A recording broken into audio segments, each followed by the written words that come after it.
இதில் என்ன வழக்கு தொடர்ந்து இருக்காங்கன்னா, இப்போ பிஎன்எஸ் ஆக்ட் மூலியமாக ஒரு 308 செக்ஷன் போட்டிருக்காங்க. Section 5 class 1, 296B, section 61 class 1 இதை போட்டிருக்காங்க. என்னன்னா இதை பொறுத்த வரைக்கும் என்னன்னா, இவர் தொடர்ந்து எல்லாருக்குமே அன்வான்ட் திங்ஸாக பரப்பிட்டு இருக்காரு அவரோட சேனலில். இந்த எலெக்ஷன் காலகட்டத்துக்கு அதுக்கு முன்னாடி இவருக்கு பிணையிலிருந்து வெளியில் வர முடியும்னு சொன்னீங்கன்னா, அது வர முடியறதுக்கு ஒரு சில வாய்ப்பு குறைவு. ஏன்னு சொன்னா, இவர் அரசாங்கத்தையும் விமர்சிக்கிறாரு, உண்மைத்தன்மை இல்லாமல் நிறைய விமர்சிக்கிறார்.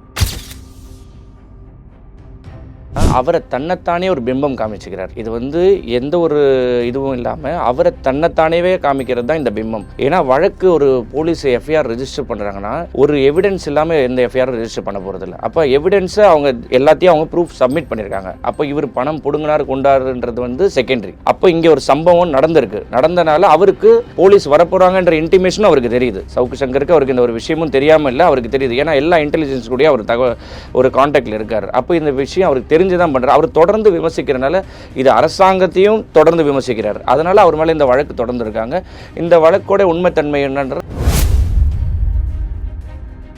அவருடைய சேனலில் என்ன விஷயத்தை பரப்புறாரு, அது உண்மையா பொய்யான்றது தெரியாமல் பரப்பி கொண்டிருக்கார். தொடர்ந்து அவருடைய சவுக்கு மீடியாவில் அபாண்டமாக எல்லார் மேலேயும் ஒரு பழி சுமக்கிறார். முன்ன அவர் கொடுத்த தகவல் எல்லாமே ஒரு 90% உண்மையான தகவலாக இருந்தது.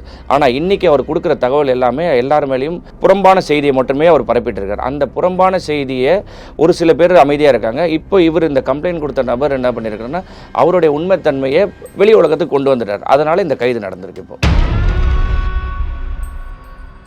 நீ இங்கே மன்னிப்பு கேட்குறியா இல்லைனா சிறைக்கு செல்றியான்னு கேட்குறாரு. அதுக்கு சவுக்கு சங்கர் என்ன சொல்றாருன்னா, நான் சிறைக்கு செல்றேன்னு சொல்றாரு. அப்போ அவருடைய பேச்சு அந்த மாதிரி ஒரு வக்கரமான பேச்சு, நான் சிறைக்கு செல்றேன். அது நீதிமன்றத்தை ஒரு நீதிபதிக்கு முன்னாடி பேசுறாருன்னா, அப்போ அவரோட கேரக்டர் வைஸ் எப்படி இருக்குன்னு பாருங்க. அப்போ நீங்க அந்த போலீஸ் அவர் அரெஸ்ட் செய்யும் போது அவரோட வீட்டுக்கு வரும்போது கால் மேல கால் போட்டு உட்கார்றாரு. அப்போ அவருடைய கேரக்டர்ன்றதோட அவர் எந்த ஒரு பின்பலத்தினால இந்த கான்ஃபிடென்ட்ல உட்கார்றாருன்னு யோசிச்சு பாருங்க. இதில் என்ன உண்மைத்தன்மை போலீஸ் நமக்கு கொடுப்பாங்க, ரிப்போர்ட் சப்மிட் பண்ணுவாங்க. ஸோ நீதிபதி விசாரிப்பாங்க. அவர் தரப்பில் வழக்கறிஞர் வாதாடுறாங்க.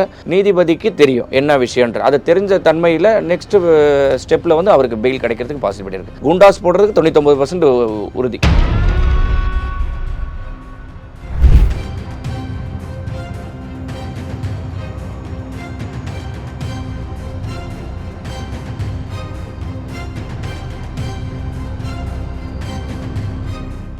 ரியல் ஒன் நேயர்களுக்கு வணக்கம். இன்று நம்மளுடைய நேர்காணலுக்கு வழக்கறிஞர் திரு ராஜேஷ் அவர்கள் இணைஞ்சிருக்காங்க. சார் வணக்கம். வணக்கம்.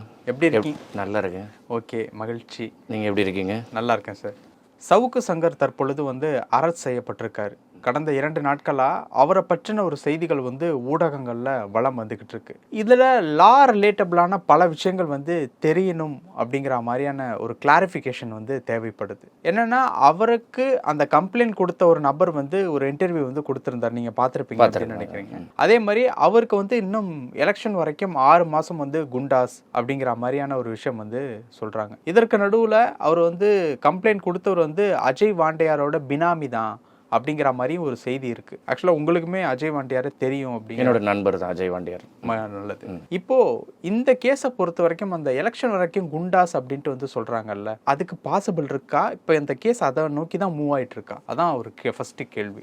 என்னன்னா, இப்போ சவுக்கு சங்கரை பத்தி நம்ம சொல்லணும்னு அவசியம் கிடையாது. கடந்த எல்லா விவாதங்கள்லையும் அவர் என்னன்னா, அவர் பிரதமரை பத்தி பேசுவார், முதலமைச்சரை பத்தி பேசுவார், டெப்டி சிஎம் பத்தி பேசுவார், ஏன் நம்மளோட நீதியரசரை கூட தவறாக பேசுவார். அவரோட வழக்கு அதில் உண்மைத்தன்மை என்ன இருக்குன்றது கூட பல பேருக்கு அவரோட சேனலில் தெரியாது. ஆனால் தெரியாத அளவுக்கு அவர் எல்லாத்துலேயும் என்னென்னா, அவரோட விவாதமே எல்லாரையுமே எதிர்ப்பு முறையாக தான் பேசுகிறது. அதே வகையில் இப்போ கம்ப்ளைண்ட் கொடுத்த நபர் அவர் அப்கமிங் மூவி நடத்துகிறார்.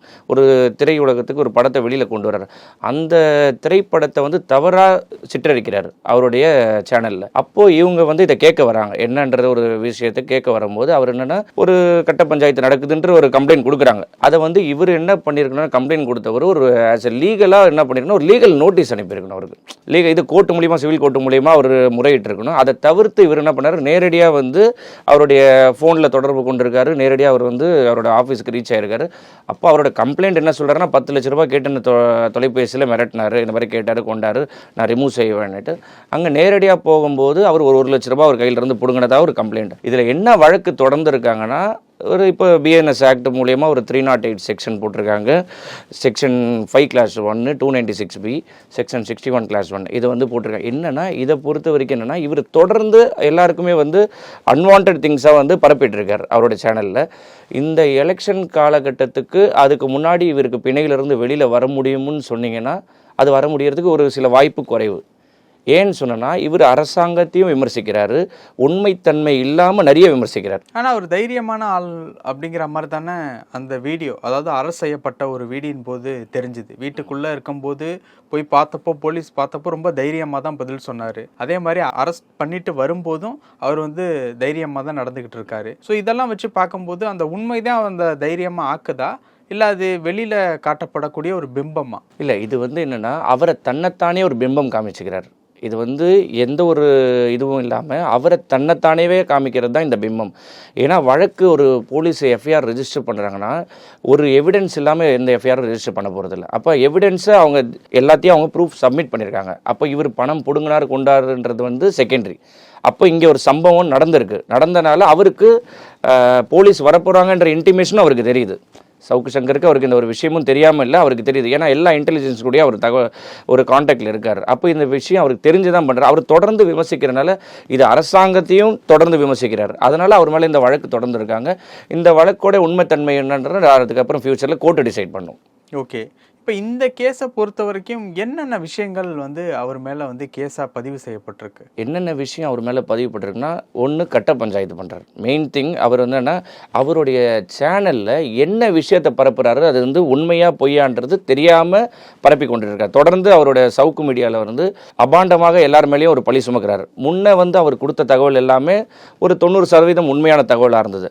ஆனால் இன்றைக்கி அவர் கொடுக்குற தகவல் எல்லாமே எல்லார் மேலேயும் புறம்பான செய்தியை மட்டுமே அவர் பரப்பிட்டு இருக்கார். அந்த புறம்பான செய்தியை ஒரு சில பேர் அமைதியாக இருக்காங்க. இப்போ இவர் இந்த கம்ப்ளைண்ட் கொடுத்த நபர் என்ன பண்ணியிருக்காருன்னா அவருடைய உண்மைத்தன்மையை வெளி உலகத்துக்கு கொண்டு வந்துட்டார். அதனால் இந்த கைது நடந்திருக்கு. இப்போ சவுக்கு சங்கரை பொறுத்த வரைக்கும் எலெக்ஷன் வரைக்கும் குண்டாஸ் அப்படின்ட்டு ஒரு விஷயம் வந்து சொல்லப்படுதில்ல, அதுக்கு வாய்ப்பு இருக்கா? அந்த குண்டாஸ் பாய்வதற்கு உண்டான வாய்ப்பு இருக்கா? 99% அவர் மேலே குண்டாஸ் பதிவிற்கு வாய்ப்பு இருக்குது. அப்போ இது வரைக்கும் இல்லை குண்டாஸ்? இது வரைக்கும் குண்டாஸ் போடுறதுக்கு வாய்ப்பு இல்லை. குண்டாஸ் போடுறதுக்கு வாய்ப்பும் இருக்குது. ஏன்னா அவர் தொடர்ந்து எல்லா நபர்களையும் அச்சுறுத்தி பேசி கொண்டிருக்கிறார். அந்த பேசுறதுல எந்த ஒரு கண்டென்ட்டும் இல்லை. அவருடைய சேனல் வளர்ப்பதற்காகவும் தன்னை உயர்த்தி கொள்வதற்காகவும் அதற்கு மட்டுமே அவர் வந்து இன்னைக்கு சோஷியல் மீடியாவில் அவர் பிரபலமாயிட்டு இருக்காரு. ஓகே, அவர் மேலே மட்டும் குண்டாஸா இல்லை அந்த டீம் ஃபுல் அண்ட் ஃபுல்லாகவேவா? இல்லை, இப்போ என்னன்னா நீங்கள் கேட்ட நல்ல ஒரு கேள்வி. அந்த ஒரு தொகுப்பாளர் லேடி இருக்காங்க, இன்னொரு நபர் இருக்காங்க, கேமராமேன். அவங்க மேலேயும் வழக்கு தொடர்றதா இருக்குது. அவங்க மேலே என்ன வழக்குன்றது அது ஒரு காவல்துறை நடவடிக்கை எடுக்கிறது தான். ஏன்னா இவருடைய கண்டென்ட் இல்லாமல் அவங்க வந்து யாருமே இது பண்ண போகிறதில்ல. So he is the person. So அதனால் என்னென்னா அந்த அவங்க மேலே வழக்கு தொடர்றதுக்காக காவல்துறை சொல்லியிருக்கு. அது என்னன்னு லேட்டர் டிசைட் பண்ணி சொல்லுவாங்க. இப்போ சவுக்கு சங்கரை பொறுத்த வரைக்கும் கம்ப்ளைண்ட் கொடுத்த அந்த நபர், இப்போ அவர் கம்ப்ளைண்ட் கொடுத்ததுனால தான் ஒரு அரெஸ்டே சிறை அப்படிங்கிற ஒரு விஷயம் ஓவராலாக வந்திருக்கு. கம்ப்ளைண்ட் கொடுத்த நபர் வந்து அஜய் வாண்டியாரனுடைய பினாமி அப்படின்ட்டு வந்து சொல்லப்படுது. இப்போ உங்களுக்கு அஜய் வாண்டியார் அவர்களை தெரியும், நண்பர்னு வேற சொல்றீங்கல்ல, பினாமி அப்படிங்கிற சர்க்கிள்குள்ளே தான் இவர் வராரா எப்படி சார் அது? இல்லை, அஜய் வாண்டியார் பொறுத்த வரைக்கும் வெளி பிரம்மத்தில் அவரை வந்து என்னென்னா ஒரு கட்ட பஞ்சாயத்து பண்ணுறாரு, ஒரு இல்லீகல் பிஸ்னஸ் பண்ணுறாரு. அஜய் வாண்டியார் ஒரு நண்பராக சொல்கிறேன், அவருக்கு நெருங்கிய நண்பர்னு வைங்க. அவர் வந்து அவருக்கும் இவருக்கும் ஒரு ஃப்ரெண்ட்ஷிப் டீட், அவ்வளோதான். அதை தவிர்த்து அவருடைய பினாமின்னு சொல்கிற அளவுக்கு அஜய் வாண்டியார் அந்த அளவுக்கு ஒன்றும் கிடையாது. ஒரு நண்பர்னால நான் அவரை பற்றி ஃப்ராங்காக சொல்கிறேன். அஜய் வாண்டியாருக்கு பினாமியாக இருக்கிற அளவுக்கு இவர் ஒன்றும் ஒருத்தர் இல்லை. ஓகே, இப்போ பினாமியாக இருக்கிற அளவுக்கு ஒருத்தர் இல்லை அப்படின்னா இவர் படம்லாம் எடுக்கிறார்ல? இவர் படம் எடுக்கிறார். அஜய் வாண்டியார் ஒரு திரைப்படத்தில் நடித்தவர். அவர் வந்து ஒரு திரைப்படத்தில் 2-3 படத்தில் நடித்தார். இன்னொன்று முக்குளத்தூர் தேவர் படையில் கருணாஸோட இயக்கத்தில் வந்து மாநில இளைஞரணியாக ஒரு இதில் பொறுப்பில் வகித்தார்.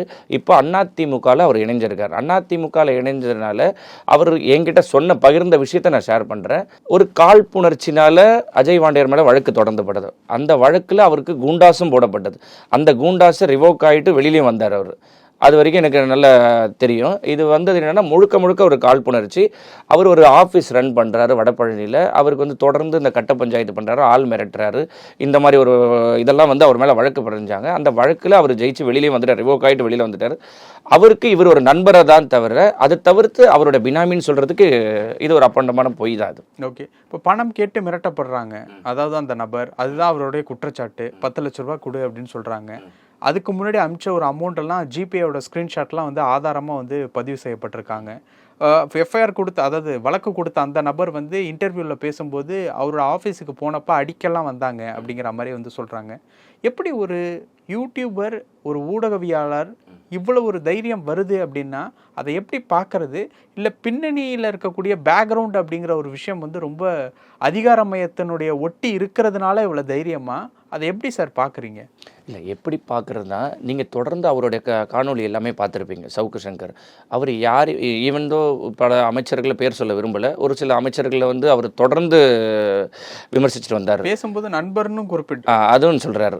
ஏன்னா அவருக்கு இந்த சப்போர்ட்லேருந்து எங்கே இருக்குது, ஆளுங்கட்சியோ சரி எதிர்கட்சியோ சரி, அவருக்கு தொடர்பு இருக்குது. தொடர்பு இல்லாமல் ஒரு இந்த அளவுக்கு அவர் காட்டமாக யாரையும் விமர்சிக்க முடியாது. அந்த ஒரு இதில் அவர் கான்ஃபிடென்ட்டில் பேசுகிறாரு. என்ன ஒரு தைரியம்னா, அவருக்கு பொலிட்டிக்கல் சப்போர்ட் இல்லாமல் பேசல. அவர் இதுதான் பொலிட்டிக்கல் சப்போர்ட் இல்லாமல் பேசல. எதிர்கட்சியா அது அவருக்கு தான் தெரியும். இப்போ இந்த மாதிரியான ஒரு பொலிட்டிக்கல் சப்போர்ட் இருக்கு அப்படிங்கிற பட்சத்தில் கைதே நடந்திருக்க வேண்டிய தேவை இல்லை. இல்லை, அதுதான் நீங்கள் கேட்ட கேள்வி நல்ல கேள்வி. ஆளுங்கட்சியா எதிர்கட்சியா, அதோட பதில் உங்ககிட்ட இருந்தே வந்துடுச்சு இப்போ. ஓகேங்களா, அவருக்கு யார் சப்போர்ட் பண்ணுறான்றது உங்களுக்கே தெரியும், யாரை சப்போர்ட் பண்ணி பேசுகிறாருன்றது உங்களுக்கே தெரியும். ஏன்னா இது நாடறிஞ்ச விஷயம். அவர் யாருக்காக இப்போ சப்போர்ட் பண்ணி தொடர்ந்து தொலைக்காட்சியில் அதில் பேசிட்டு இருக்காருன்னு பார்த்தீங்கன்னா அது உங்களுக்கே தெரியும். அப்போ யாருக்கு அவருக்கு பின்புலம் இருக்காங்கன்னு தெரிஞ்சுக்கணும். முதல் குரலாக அவர் கைது செய்ததுக்கு முதல் குரலாக ஒழிச்சது யாருன்றது உங்களுக்கும் தெரியும். இது நான் ஆளுங்கட்சிக்கு சப்போர்ட்டாகவும் பேசல, எதிர்கட்சிக்கு சப்போர்ட்டாகவும் பேசல, ஒரு சவுக்கு சங்கர் என்ற நபருக்காக நான் பேசுகிறேன். இப்போ அவருக்கு இவ்வளோ சப்போர்ட் இருக்குது அப்படின்னா கேஸை உடச்சிட்டு ஈஸியாக வெளியில் வர்றதுக்கும் வாய்ப்பு இருக்குங்கிறதுல மாற்று கருத்து இல்லைங்கிறத எடுத்துக்கலாமா? இல்லை, இது இப்போ நடக்கிறதுக்கு சாத்தியம் இல்லை. ஏன்னா தொடர்ந்து அவர் அரசாங்கத்தை விமர்சிக்கிறார். அரசாங்கத்தை மட்டுமே கார்னர் பண்ணி விமர்சிக்கிறாரு. அது இல்லாமல் அவருடைய உண்மைத்தன்மை இல்லாமல் எல்லாரையும் விமர்சிக்கிறார். எல்லா அமைச்சர்களையும் சரி, சட்டமன்ற உறுப்பினரும் சரி, ஈவன் எல்லாரையுமே பேசுகிறார். நீதிபதிகளே வந்து விமர்சிக்கிற அளவுக்கு அவருக்கு என்ன தகுதின்னு எனக்கு தெரியல. ஆனால் நீதிபதியும் விமர்சிக்கிறார்.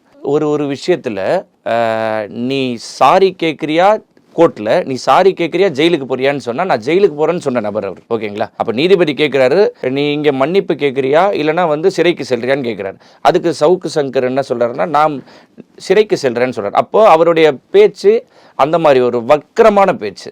நான் சிறைக்கு செல்கிறேன், அது நீதிமன்றத்தை ஒரு நீதிபதிக்கு முன்னாடி பேசுகிறாருன்னா அப்போ அவரோட கேரக்டர் வைஸ் எப்படி இருக்குன்னு பாருங்கள். அப்போ நீங்கள் அந்த போலீஸ் அவர் அரெஸ்ட் செய்யும் போது அவரோட வீட்டுக்கு வரும்போது கால் மேலே கால் போட்டு உட்கார்றாரு.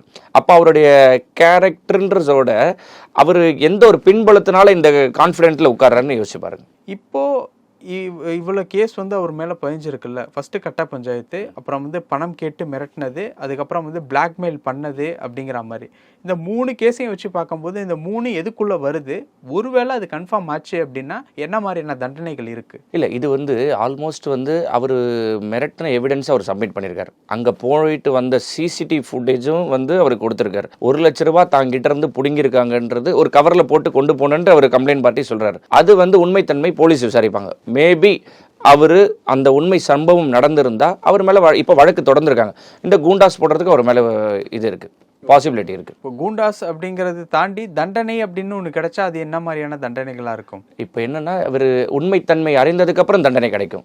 தண்டனை கிடைக்கிறதுக்கு இவருடைய இப்போ கம்ப்ளைண்ட் பார்ட்டி வந்து நம்ம யார் கம்ப்ளைண்ட் கொடுத்தாலும் ஒரு ஃபார்மல் லெட்டர் எழுத மாட்டோம். இப்போ நம்மளை ஒருத்தர் அடிச்சுன்னு சொன்னால் கத்தி எடுத்துகிட்டு வந்தான், கட்டையை எடுத்துகிட்டு வந்தான், இந்த மாதிரி தான் நம்ம கம்ப்ளைண்ட் கொடுப்போம். அந்த தன்மையில் இவர் வந்து 1 லட்ச ரூபா நான் கொண்டு போனேன், ஏன்னா கொண்டு போனதை அவர் ஆஃபீஸில் பிடிங்கிருக்கின்றார். இதே ஒரு கம்ப்ளைண்ட் பார்ட்டி ஒரு சினிமா துறை நடத்துகிறவர், அவர் என்ன செஞ்சுருக்கணும்னா, அவரோட லீகல் டீம் வச்சிருப்பாங்க. ஒரு படத்தை அப்கமிங்காக அவர் கொண்டு வரேன்றாரு, என்னோட படத்துக்கு கலங்க வைக்கிறாருன்றார். அப்போ அவர் ஒரு லீகல் டீம் கிட்ட அவர் ஒரு லீகல் நோட்டீஸ் அனுப்பணும். நோட்டீஸ் அனுப்பி கோர்ட்டு மூலியமாக அவர் சந்திச்சா கோர்ட்டு டிசைட் பண்ணியிருக்கோம். அப்போ இவர் என்னோட படத்தை வந்து இவர் கெடுக்கிறாரு, எனக்கு என்னுடைய அப்கமிங் மூவிஸ், நான் ஒரு திரைத்துறையில் இந்த மாதிரி இருக்கேன், என்னோட பேருக்கு கலங்க வைக்கிறார், மக்கள் இதை யாருமே பார்க்க விடாத அளவுக்கு இவர் இந்த மாதிரி இப்போ பிரபலம் படுத்திட்டு இருக்காரு என்னோட மூவியை அப்படின்னு சொல்லிட்டு, அது நீதித்துறையில் நீங்கள் முறையிட்டீங்கன்னா இந்த கோர்ட்டு வந்து உங்களுக்கு வந்து பதில் கொடுத்துருக்கோம். அதை தவிர்த்து இவர் நேரடியாக போனது இவர் மேலே ஒரு தவறு. அப்போ என்ன உண்மை சம்பவம் அங்கே நடந்ததுன்றது வந்து இது முழுக்க முழுக்க அடிச்சாங்கன்னு சொல்கிறாரு. இல்லை, அடித்தது வந்து அவர் ஹாஸ்பிட்டல் அட்மிட்டுன்றாரு. இப்போ நான் கூட நாளைக்கு ஒருத்தவங்களை போகும்போது வெளியில் அடிச்சேன்னு சொல்லி நான் ஹாஸ்பிட்டலில் போயிட்டு ஏஆர் காப்பி வாங்கலாம். அது யார் வேணால் நம்ம என்ன ஒரு தழும்பு இருக்கணும், இல்லை ஏதாவது ஒரு காயம் ஏற்பட்டுருணும், அந்த உண்மைத்தன்மை வந்து ஏஆர் காப்பியில் இருக்கும். அவருக்கு என்ன ட்ரீட்மெண்ட் கொடுத்தாங்க, அவர் அட்மிட் செய்யும் போது என்ன கண்டிஷனில் இருந்தார், அதெல்லாம் வந்து என்னென்னா இப்போ ஒரு யூடியூப் சேனலுக்கு நம்ம வரோம், ஒரு தொலைக்காட்சின்னு வருது, ஒரு சிசிடிவி ஃபுட்டேஜ் இருக்கும். அந்த ஃபுட்டேஜில் கவரேஜ் ஆகிருக்கும். அப்போ அந்த போலீஸ் எடுத்திருப்பாங்க, இன்னும் அந்த ரெக்கார்டு நமக்கு வரல. அது உண்மைத்தன்மை என்னென்னு கன்ஃபெஷனில் என்ன கொடுக்குறாங்கன்ற நம்ம செகண்டரி பார்த்துடலாம். இப்போது கேஸ் கன்ஃபார்ம் ஆச்சு அப்படின்னா சிறை தண்டனைக்கு வாய்ப்பு இருக்கா? இத்தனை மாதங்கள், இத்தனை இல்லை வருடங்கள்? என்னன்னா இவருக்கு குண்டாஸ் போடுறதுக்கான வாய்ப்பு இருக்குது. ஏன்னா இவர் இப்போ ஆள் கடத்தல்ன்றதோட இவர் என்னென்னா ஆளை மிரட்டி பணம் பறித்தல், தொடர்ந்து அச்சுறுத்தல், இவங்க மேலே தேவையில்லாத விமர்சனங்களை கொடுக்குறாரு. அது வந்து ஆமாம் ஆமாம், அது என்னன்னா பப்ளிக்கு அந்த ஒரு இது ரீச் ஆகிடுது இவர் ஏன்னா இவரோட விவாதத்தை நிறைய பேர் பார்க்க ஆரம்பிக்கிறாங்க. நவடேஸ் எல்லாருமே வந்து யூடியூப்பு, ஃபேஸ்புக்கு, இன்ஸ்டாகிராமு எல்லாத்துலேயும் பார்க்குறாங்க. அந்த எல்லாத்துலேயும் இவர் என்னென்னா ரீச் ஆகுறாரு. அப்போ இவரோட கண்டென்ட்டை வந்து நிறைய பேர் மக்களோட செவியில போய் சேருது. அப்போ சேரும் போது இவங்களுக்கு பேர் டேமேஜ் ஆகுது. அந்த ஒரு டேமேஜில் இவங்க நேரடியாக இவர்கிட்ட ஒரு பேசி காம்ப்ரமைஸ் பண்ணலான்றதுக்காக தான் இவங்க நேரடியாக அணுகிருக்காங்க. அந்த அணுகின முறையில் அவர் நடந்து கொண்டது வந்து பணம் பறிச்சாருன்றாங்க. அந்த பணம் பறிச்சதுக்கான எவிடன்ஸ் வந்து காவல்துறை கிட்ட இருக்கு. காவல்துறை அதுக்கு அடுத்த என்ன நடவடிக்கை எடுக்குமோ எடுக்கும். அது இப்போ சவுக்கு சங்கரை பொறுத்த வரைக்கும் ஜெயிலில் ஏதாவது டார்ச்சர் ஏதாவது அனுபவிச்சாங்க அப்படின்னா அது வெளியில் வந்து சொல்கிறதுக்கு எதுவும் வாய்ப்பு இருக்கா அவங்க லாயர்ஸ்ட்ட, அந்த மாதிரியான விஷயங்கள்ட்ட? ஏன்னா போன கேஸில் கையை உடைச்சாங்க அப்படிங்கிற மாதிரி ஒரு விஷயத்த வந்து ரொம்ப ஓப்பனாகவே ப்ரெஸ்ஸில் வந்து சொல்லிட்டு வந்தார். அதாவது பெண் போலீஸார் வந்து அவதூறாக பேசினாங்க அப்படிங்கிற மாதிரியான அந்த வழக்கில். அதே மாதிரி இங்கே சித்திரவதைகள் அந்த மாதிரி ஏதாவது நடந்துச்சுன்னா அது வெளியில் வந்துச்சுன்னா யார் மூலியமாக வெளியில் வரும், எப்படி தெரிய வரும்? என்னன்னா இப்போ சிறைவாசிகள், இவர் மட்டும் சிறைவாசி இல்லை, சிறைவாசிகள் பல ஆயிரம் கணக்கான பேர் சிறையில் இருக்காங்க. இவர் இப்போது இன்றைக்கி வழுக்கி விழுந்துட்டுன்னு சொல்லிட்டு பல பேர் சொல்கிறாங்க. ஒரு சம்பவத்தில் நடக்க ஒரு வழக்கில் சம்மந்தப்பட்டு போகும்போது வழுக்கி விழுந்துட்டாங்க. அது நீதிபதிக்கு தெரியும், என்னன்றது நீதிபதிக்கு தெரியும். சவுக்கு சங்கர் வந்து உள்ள சித்திரவதை செய்யப்படுகிறாருன்னா சாட்டை துரைமுருகனும் சிறையில் இருந்திருக்காரு, திரு நாஞ்சில் சம்பத் அவர்களும் சிறையில் இருந்திருக்காரு, பல பொலிட்டிக்கல் தலைவரும், என் மாண்புமிகு முதலமைச்சரும் வந்து சிறையில் இருந்திருக்காங்க மிசா கைதியில். அப்போ என்னென்னா இவரை மட்டும் தனிப்பட்ட ரீதியிலே தொந்தரவு கொடுக்கறதோ கஷ்டம் கொடுக்கறதோ வந்து காவல்துறைக்கு அது அவசியம் கிடையாது. இவரை கஷ்டப்படுத்தணுமோ சித்திரவதை செய்கிறது அவசியம் இல்லை. இவர் தன்னைத்தானே பிரபலப்படுத்திக்கிறதுக்காக நான் சிறையில் இப்படி அனுபவித்தேன், இந்த தண்டனையை பெற்றேன், இந்த மாதிரி என்னை டார்ச்சர் பண்ணாங்க, எனக்கு உணவு இது கொடுக்கல, எனக்கு ஒரு ஃப்ரீடம் கொடுக்கல, இந்த மாதிரி வந்து இவர் வந்து இவருடைய ப்ரமோஷனுக்காக பண்ணுறாரே தவிர்த்து எந்த சிறைவாசிகளையும் தனிப்பட்ட ரீதியாக யாரையுமே டார்ச்சர் பண்ணுறது. அப்போ கையில் கட்டு போட்டுட்டு வந்தது போன கேஸில் அந்த மாதிரியான அவர் எங்கேயோ வழிக்கு விழுந்திருக்கலாம். ஏன் அது சித்திரவதையின் மூலியமா நடந்திருக்க கூடாது? இல்ல சிறையில வந்து சித்திரவதை பண்றது வந்து யார சித்திரவதைங்கிற வார்த்தையை கூட நம்ம பயன்படுத்த வேணாம். போலீஸினுடைய கண்டிப்புல அந்த மாதிரி ஏன் நடந்திருக்க கூடாது? இல்ல சிறை உள்ள நீங்க ஒன்ஸ் என்டர் சிறை உள்ள போயிட்டீங்கன்னா அதுக்கப்புறம் வந்து உங்களுக்கு இப்ப இவர் வந்து ஒரு தனிப்பட்ட ஒரு சிறையில தான் கொடுப்பாங்க. இவர் ஒரு ஐடி ஆமா அவருக்கு தனியா கொடுத்துருப்பாங்க. அவர் வந்து ஒரு சிறையில இப்ப இருக்காருன்னா இந்த ரிமாண்ட் கைதிகளும் இவரும் ஒரேடியாக சந்திக்கிறதுக்கு ஒரு வாய்ப்பு குறைவு. ரிமாண்டு கைதிகள் இருப்பாங்க, அந்த கைதிகளும் இவரையும், ஏன்னா இவர் வந்து ஒரு பொலிட்டிக்கல் அந்த ஒரு எல்லாத்தையும் பேசுகிறனால இவருக்கு ஒரு அச்சுறுத்தல், கைதிகளால் எந்த ஒரு அச்சுறுத்தல் இல்லாமல் இவர் தனிப்பட்ட ரீதியில் இருப்பார். இவருக்கு ஒரு 24 மணி நேரமும் ஒரு போலீஸ் பாதுகாப்புக்கு அங்கே இருப்பாங்க, இவருக்கு இருப்பாங்க. அதை மீறி இவரை சித்திரவதை பண்ணுறதுக்கு யார் பண்ணுவா? காவல்துறையினர். காவல்துறை ஏன் இவரை பண்ணணும்னு விசாரிக்கும் போது இல்லை, இப்போ விசாரணை வந்து சிறை உள்ள எந்த ஒரு விசாரணையும் கிடையாது, காவல் நிலையத்தில் மட்டும்தான் விசாரணை. இவர் எங்க இருக்காரு? இப்போ அவர் கைது செய்தா சிறையில் அடைப்பாங்க, ஓகேங்களா? காவல் நிலையத்தில் உள்ள லாக்அப் தானே? காவல் நிலையத்தில் உள்ள லாக்அப், அங்கே ஒரு கஸ்டடி எடுத்து பேசுவாங்க, கஸ்டடி எடுத்து விசாரிக்கலாமே தவிர்த்து சிறை உள்ள சென்றதுக்கு பிறகு வந்து அவரை எந்த ஒரு அச்சுறுத்தலும் துன்புறுத்தலும் கிடையாது. இப்போ அந்த கை உடைஞ்சது அப்படிங்கிறத ஒரு வலிக்கு விட்டு விழுந்தது தான் அப்படிங்கிற மாதிரி தான் எடுத்துக்கணும். வலிக்கு விழுந்தது தான் அவர், ஓகே, அதை தவிர்த்து ஒன்றும் இல்லை. அப்புறம் வெளியில வந்து அவர் சொல்லப்படக்கூடிய அந்த காரணத்தை நம்ம எப்படி உண்மை இல்லைன்னு கடந்து போறது? இது ஏன் உண்மை இல்லைன்னு கடந்து போறதுன்னா அவர் கொடுக்குற விவாதங்கள் எல்லாமே உண்மைத்தன்மையான்றது தமிழ்நாட்டு மக்களுக்கு தெரியும். முன்ன அவர் கொடுத்த விவாதங்கள் எல்லாமே ஒரு 90% உண்மைத்தன்மையா இருந்தது. இன்னைக்கு அவர் கொடுக்குற விவாதம் எல்லாமே அவரோட சவுக்கு மீடியாவில் எல்லாமே புறம்பான விஷயத்தை மட்டுமே அவர் டெலிகாஸ்ட் பண்ணிட்டு இருக்காரு, தொடர்ந்து அதுதான் பண்ணிட்டு இருக்காரு அவர். இப்போ இந்த கேஸ் ரிலேட்டபிளா பார்க்கும்போது சிறை தண்டனையை அந்த மாதிரி பெரிய லெவலுக்கு போகிறதுக்கு வாய்ப்பு இல்லையா? இல்லை, இது என்னன்னா அதுதான் திருப்பி சொல்கிறேன், இதில் என்ன உண்மைத்தன்மை வந்து போலீஸ் நமக்கு கொடுப்பாங்க, ரிப்போர்ட் சப்மிட் பண்ணுவாங்க.